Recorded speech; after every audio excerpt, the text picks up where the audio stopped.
Saya berani ke Pak Yusuf Kalla karena senior HMI, jadi bolehlah. Dari pemimpin Muhammadiyah itu satu, yayasannya besar, rumah sakitnya mewah, tapi pemimpinnya sederhana. Yang saya hormati orang tua kita bersama, Wakil Presiden Republik Indonesia, Pak Yusuf Kalla, ucapkan terima kasih. Yang saya hormati Wakil Ketua Majelis Permusyawaratan Rakyat Republik Indonesia, saya ucapkan terima kasih, Pak Hidayat Nur Wahid. Ini senior saya dalam politik, meski partainya beda, Pak Menko Pangan, politisi sepanjang zaman, senantiasa eksis dalam setiap episode kepemimpinan dan seluruh jajaran para menteri, wakil menteri kabinet merah putih. Saya ucapkan terima kasih dan selamat datang di Jawa Barat. Pak Kapolri, saya nyebutnya si ganteng kalem. Saya selalu memperhatikan kedip mata Bapak. Setiap kedip itu bermakna dan berbahaya sebenarnya. Selamat datang, terima kasih atas kehadiran Jawa Barat. Seluruh keluarga besar Muhammadiyah dari mulai kecamatan, kabupaten, dari seluruh Indonesia yang hadir pada kesempatan siang hari ini. Semoga sehat, dan buat ibu-ibu yang di sebelah sana, emak-emak, teteh-teteh, saya ucapkan juga selamat datang. Untuk itu, di ulang tahun yang diselenggarakan pada saat ini dalam bahasa Indonesia, dalam bahasa Muhammadiyahnya milad, dalam bahasa Sundanya milang kala. Milang artinya menghitung, kala artinya waktu. Dan kebetulan presiden yang jadi wakil presidennya 2 kali adalah Pak Yusuf Kalla. Karena Pak Yusuf Kalla ini orang yang pandai berhitung waktu, kapan dia terbit dan kapan harus diam. Itulah Pak Yusuf Kalla. Saya berani ke Pak Yusuf Kalla karena senior HMI, jadi bolehlah. Karena kalau Pak Yusuf Kalla bertemu dengan orang, pasti 2 hal yang menjadi identitas yang ditanya. Yang pertama adalah HMI atau bukan, yang kedua Makassar atau bukan. Tepuk tangan ya. Kalau bertemu selalu ditanya 2. 1, orang mana? 2, apa statusnya?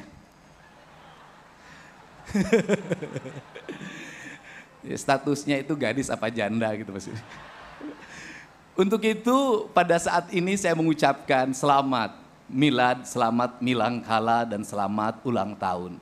Semoga ketauladanan Muhammadiyah menjadi ketauladan yang terjaga sepanjang masa. Semoga nur Nabi Muhammad senantiasa hidup dalam seluruh geraknya. Bukan hanya hidup di majelis-majelis pengajian, tetapi hidup di majelis-majelis keilmuan, hidup di rumah sakit, hidup di lembaga pembelajaran, hidup di dunia pertanian, hidup di dunia ekonomi, hidup di dunia perdagangan.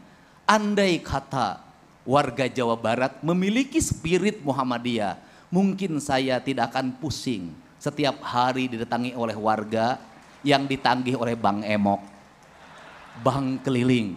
Pak JK, ini problem orang Jawa Barat, Pak.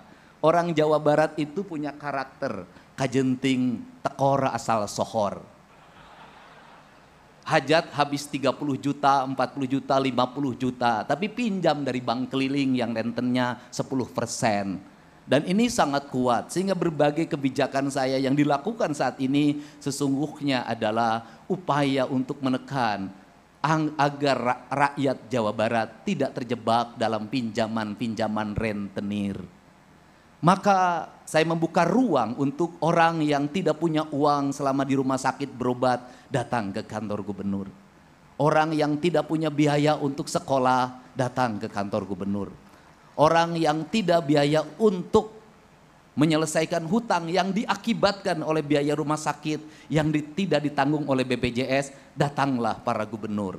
Kenapa itu dilakukan? Karena saya menyadari andai kata mereka tidak datang pada saya, pada gubernur, pada kantor-kantor wilayah yang melayaninya, mereka akan jatuh ke tangan rentenir yang pada akhirnya rumahnya akan terjual, aset kekayaannya akan terjual, dan pada akhirnya kehormatan diri dan keluarganya pun akan terjual.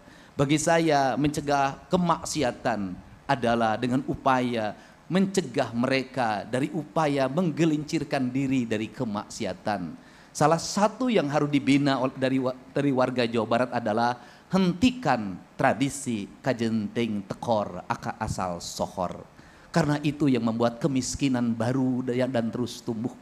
Pola-pola hidup anak-anak yang konsumeris harus pakai motor dan skincare.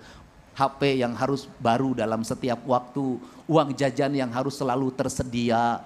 Itu adalah pola-pola yang mengakibatkan mereka kalah dalam etos. Jujur saja, kalah oleh orang Sulawesi dalam beretos. Untuk itu cara merubah masyarakat bukan hanya disuapi, tapi dibiarkan mereka mandiri dan dibiarkan mereka juga bisa menyelesaikan problemnya sendiri. Tugas negara itu menurut saya hanya 3. 1, menjamin pendidikannya gratis. 2, menjamin kesehatannya gratis. Yang ketiga, memberikan sarana prasarana perumahan. Yang keempat, yaitu menjamin keamanan. Dengan ruang itulah maka kesejahteraan yang dicita-citakan oleh pendiri Muhammadiyah yang hari ini namanya menjadi Ketua PW Jawa Barat akan segera terwujud. Saya ucapkan terima kasih, selamat bermilad, semoga kebahagiaan, kesejahteraan menyertai kita semua. Terima kasih, billahi taufik wal hidayah. Assalamualaikum warahmatullahi wabarakatuh. Sampurasun.